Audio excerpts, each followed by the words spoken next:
Kani gadega patisi TV, bat fidang pek yaki kubor baman kasngi. Henne kasngi ka arpsan terek unai lor arja katpra. Kadai kasngi ka Bala jong ka Dorbar Synrai jong ka Jing Dorbar Thawan ka Jela Meghalaya. Ka Belasdang nadu ka arpway terek mentau benai.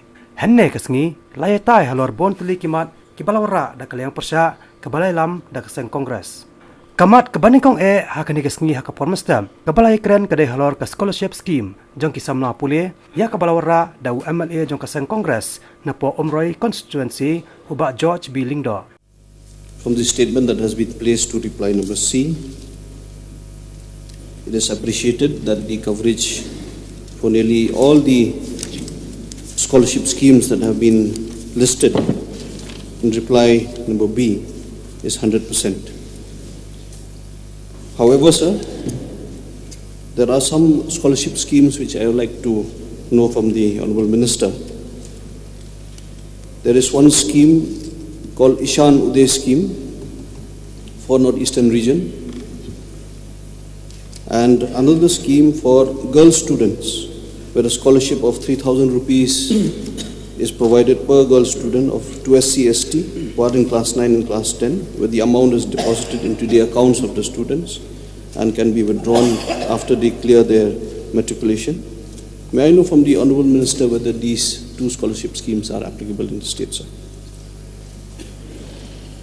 As per the information from my department, these scholarships which have been mentioned, it is only discussion, sir. Sir, I'd like to bring to the notice of the Honourable Minister that the Ïatai scheme has been listed in the website of the State Education Department, sir. But then it is not here in the reply of the department. So may I seek clarity on this?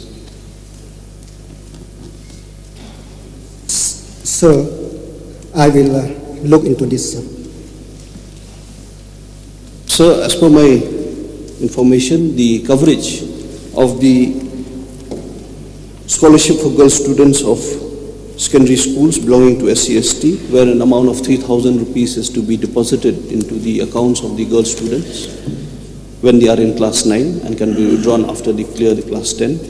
The coverage is very low, sir, and it is also not listed in the list of scholarships as mentioned in the reply of the Honourable Minister. Sir, I would like to bring upon this to the notice of the Minister and request for his intervention, sir. Yes, sir. I will see into it, sir. Sir, regarding to the reply number D, sir, there's a delay in the releasing of the scholarship due to the non-receipt of sanction from the Government of India. So may I know the period of the delay and the amount involved, sir? Sir, there is a shortfall of 4,43,99,313 only for the payment of post-matric scholarship Synrai tribe student, 9,000 number for 2016 and 17. So therefore, we request the ministry to allow us to use the first installment of ad hoc grant of 2017-18, which amount to 7,70,50,000. We have sent a letter, letter number 20014/01/2017, scholarship date 2/5/2017, but till date we have not received any reply. That is 4,43,99,313. And for 2016-17, for 2015-16, the post-matric scholarship for scheduled caste sanction has not yet received from the Government of India. The same with 2016-17, the sanction has not been received from the Government of India.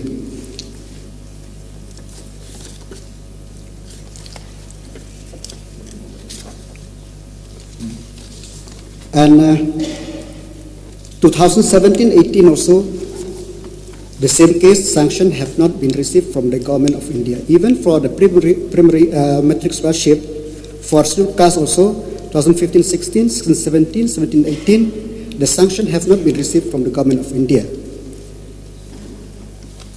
That is why there is a delay. So, the scholarships that are to be given to our students is a constitutional right, sir. And this continuous delay from the government of India is not only illegal but also unconstitutional. So I would like to call upon the government today and the Honorable Chief Minister that this needs to be intervened at the highest level, because if we are only thankful that our students have not gone to the courts, sir.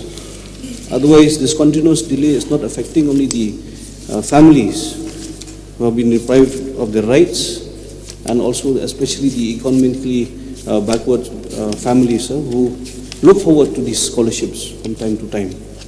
So continuous delay of more than 2 years to 3 years. Now it's already from 2015-16 we are hearing that these scholarships are unpaid. And it seems that the government of India is turning a deaf and a blind approach to the needs of the students of the state, sir. This is of great concern, sir. I would like to request that this should be taken up at the earliest and with the utmost urgency, sir. So, we have already taken from time to time, and I assured the honourable member that we will take up this case again, because this has really caused hardship for the student of the state. Thank you, sir. Thank you, sir. Honourable Speaker, sir, I would just like to inquire from the Minister of Education. Particularly, it seems as if the period 2015 to 18 is pending. May we understand, have some clarity as to why it is happening? What are the reasons for this delay? Mr. Speaker, sir, the reason for the delay is the non-sanction from the government of India. That's why there is a delay. From the government side, we have written time and again, request the government of India to release this sanction, but till date we have not received. Honourable Speaker, sir, then may I request through you, sir, to the Honourable Chief Minister to have a clarity from the Government of India. Otherwise, we should stop making the children go to internet services centres to pay a lot of money every time that they want to go online to apply for a scholarship. Maybe they should just scrap this scheme so that there is better understanding amongst residents. No, let the Minister reply on that.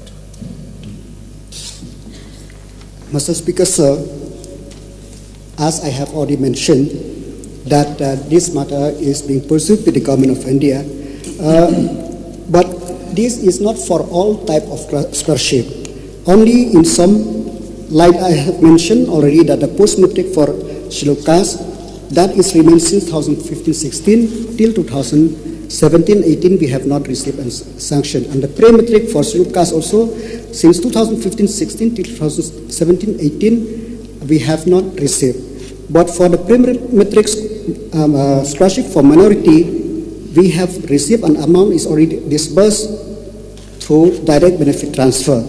That for both 16-17, 17-18, we already received. There are some, because so many categories of, so many types of scholarship, it's not that all the scholarship have been affected, sir. Nakaliang ka MLA jong ka East Shillong, ka Dr. Mezel Ampurin Lingdo, kalabo jingkali ka Sarkar MDA, Halor ka jing pasange ki mobile internet, lani kita ki social media, haubna jilio matausnem arjakat pra. How many hours was shut down in the period of internet clamp?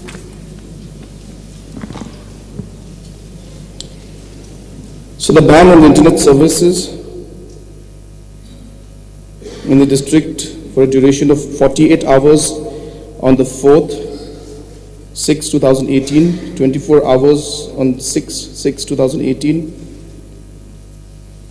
24 hours on 7th, 72 hours on 8th of June, 24 hours on 11th of June, 24 hours on 12th of June. So you have to just add up all of that, sir. May I inquire, sir, from the Honourable Chief Minister, what was the cost impact of this ban? Cost impact. So I didn't understand the question, sir. The cost impact of this ban? Sir, I think, well, it's a valid question to ask. There are a lot of impacts, a lot of financial impacts also. But I think, sir, one has to realize that ultimately law and order is the number one priority for us. And therefore, though there could be many impacts in terms of the finances, loss in terms of the business, effect in tourism, sir, there is no doubt, and I think yesterday even a lot of members were mentioning about that. So therefore, it is difficult to assess what exact the impact was, but sir, ultimately protection of our individuals and our citizens is definitely our priority, and that is why, though the financial impact was there, which I don't have the numbers, I'm sorry, this is something that will require a bit more analysis in it, so I'll require notice on that, but so there could have been a cost impact on that. So may I ask from the Honorable Chief Minister, what is the quantum of this false rumor and threat to law and order? Sir, I think Honorable Member will also realize that these kind of things are difficult to quantify. The situation when this whole thing started, it was something that one did not expect that it would take a turn of events in that manner. And because, as we mentioned in the reply, that because there were different rumors and false rumors being circulated, it was a kind of a snowballing impact, and suddenly, it had a huge, impact all over the city and the state as a whole, sir. So therefore, I think quantifying it would not be possible, but sir, definitely it was a situation which required immediate action, and that's the reason why we took that decision, sir. Honorable Speaker, sir, may I inquire from the Honorable Chief Minister, was it cost effective, this entire shutdown?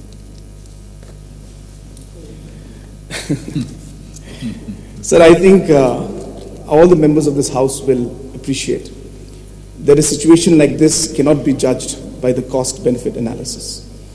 A situation like this really needs to be seen by the loss of lives, the protection of our people, and the law and order situation in the state as a whole.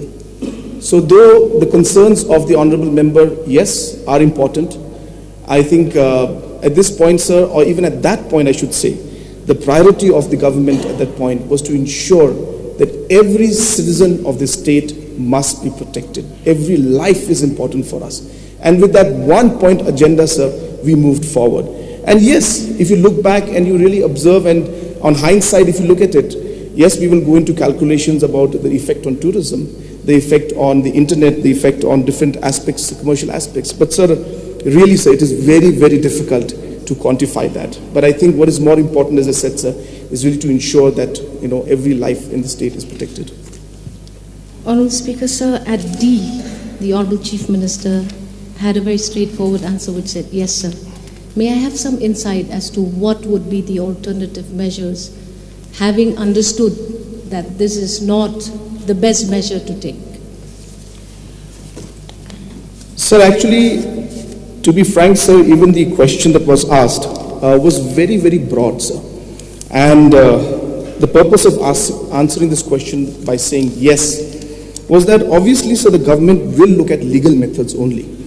So that is the number one point of replying in that manner, sir. Number two is that, sir, the fact that there are these kind of situations that could happen and has happened in the past and could happen in the future. Definitely, sir, our surveillance in the sense that we need to be quite alert as to what's happening in different situations by ensuring that we are following legal methods, sir. So definitely government would not want to do something that's illegal, and the government would follow the legal methods. So there are many, many things, sir. I think it will not be possible for me to really say what they are, because these are highly technical things also. But my point being that obviously, sir, we would look at other, because the question was, would we look at other legal methods? And yes, we would be looking at other legal methods. But it all depends on the situation that comes up, sir. So, but Honourable Speaker, sir, I would like to at least know one or few measures that will be adopted in the future, because in volatile situations like that, anything can happen anytime. So what would be some of the few things that the government would adopt to avoid an internet blackout? Sir, as was mentioned by the member, sir, she's being more specific now because here she simply said whether the government is considering other legal methods to control law and order situation in the state in the future. So law and order situation was actually a very broad thing. So if she had specifically mentioned any other methods to control or to stop the blackout of the internet, so that would be more specific. So therefore, in this situation, sir, I'm sorry, I will not be able to give any specific reply because the question was very general. And we said, yes, we'll have general measures. It all depends on the situation that comes up. So therefore, sir, the question, if it had specifically said to control the blackout of internet, I think we'd be able to give more specific answers, sir. Here it was a very general point saying control of law and order. But nonetheless, sir, what is important to note is that if you are aware, sir, there are a lot of acts today. And I think it's good that the Honorable Member has brought up this point. So like a simple law that has come out that says that any administrator of any particular group in a WhatsApp group is responsible for the kind of comments and contents that come out in the WhatsApp group. So I think, sir, ensuring that these particular administrators are responsible and the law, in a legal way, law takes its course, we will try to ensure that, if there is any irresponsible comment, the particular person or administrator should be asked and should be asked to rectify it, or necessary whatever action can be taken. So there are many measures like that, and it's important, sir, today because a lot of things, social media is very powerful, and a lot of such situations have happened in the past. In fact, just after the situation that took place in Shillong, if you're aware, I mean, you must be aware, sir, that in Assam also there was a lynching case, and that led to a huge law and order situation in Karbi Anglong and in Guwahati. So therefore, sir, we are keeping a close watch on this, and these issues, as I said, will really depend on the situation, what kind of law and order measures we take. But yes, sir, it's something that we are contemplating. Liang kadikanchi di Shira kalapan jing pansai Halor ki project kibalawan lengba ka NLCPR jongkatnat Ministry of Development of Northeastern Region katno kamang pisa bat katno ka sarkar ka jilla kalayo yakni ka pisa na ka sarkar Bteng. Liang uba adalba nongrom ulabo jingkili ka sarkar baki ay ki senjam ka ba kilashem ban kantiyo ki kam chung akai parthai hakani ka jilla. Liang UMLA ka Mausenram uba hima Shangpliang ulabo jingkili Yo Menteri Bakmi yaki kam boarding bakadai mo ka jingsisha ba yaki transformer ki balasnio hakithai nokondong katnat kelas ui bet kumto hakaba bon tli kisnong hadu manta ki lahap bansong haka jingdom. Liang UMLA jongganong popan ulabo jingkli ka sarkar ba hadu kanatli ki kerdap labo hari boy district ban khmi yaki barung bami jong ki brio ki panambar jalla. Sir, reply to star question 29 A, B, C and D. So the information is placed on the table of the House. May I know from the Honorable Chief Minister whether the works undertaken by NLCPR by Ministry of Donor is still progressing up to the percentage which has been shown in the table of the House, or it's still on hold? So the works are progressing, and in the different projects that are there, depending on the UC, sir, funds are being released and Government of India is supporting, sir. Speaker, sir, may I also know from the Honorable Chief Minister the status of College of Science and Commerce Moplang's physical progress? Because in the information which is placed in the table of the House, it's not shown. So I would like to know the status of this College of Science and Commerce, Moplang. Sir, I would request you to kindly, and the Honourable Member to kindly give me at least a minute or two to really explain this particular case, because I know there will be many supplementaries that might come after that. So I'd like to just give you a brief background of this, sir. So the Moplang College of Science and Commerce, so the initial estimate that was made for this project was approximately, sir, 36, or I should say exactly 36.55 crores, sir. So So in this case, what had happened was the government then decided that that the work of this particular college, which was about 36.55 crores, would be allotted to 5 different groups. And so on 26th of September 2017, so the ministry, they observed from Government of India that why this cannot be given in a turnkey basis.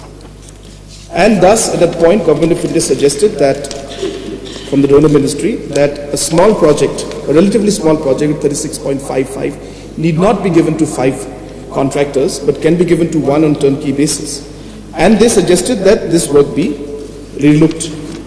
And based on that, so there was a bit of communication that took place, and subsequently the work also was cancelled, and the particular contractor also had pleaded that this work be given back. And after that, sir, in this particular case, the government of Meghalaya wrote to donor ministry a number of times, asking them that if this could be continued, since the work order had already been given. And based on that, sir, we have waited for reply, but in this particular project, we have not received a reply yet from Government of India. And therefore, sir, after waiting for some time, we have decided in the SLEC, has decided that, which was held on 6th of September 2018, that this committee had recommended that the implementation of the project continue with the contractors who have been given the work, sir. So therefore, that is the status of this particular project. Mr. Speaker, sir, when will it be relooked again? May I know from the Honorable Chief Minister? Sir, as I had mentioned, we had written twice to Government of India, and since we did not get a reply, ultimately we did have a communication, and Government of India has mentioned that the SLEC can take a call on this. So therefore, on that aspect, sir, the SLEC has taken a call and has recommended that this implementation of this project be given to the current contractors. So once we get approval from Government of India, which we hope will be very soon, because this meeting took place on 6/9/2018, the SLEC. Once we get that approval, sir, the work hopefully will be positive and work can then, sir, start.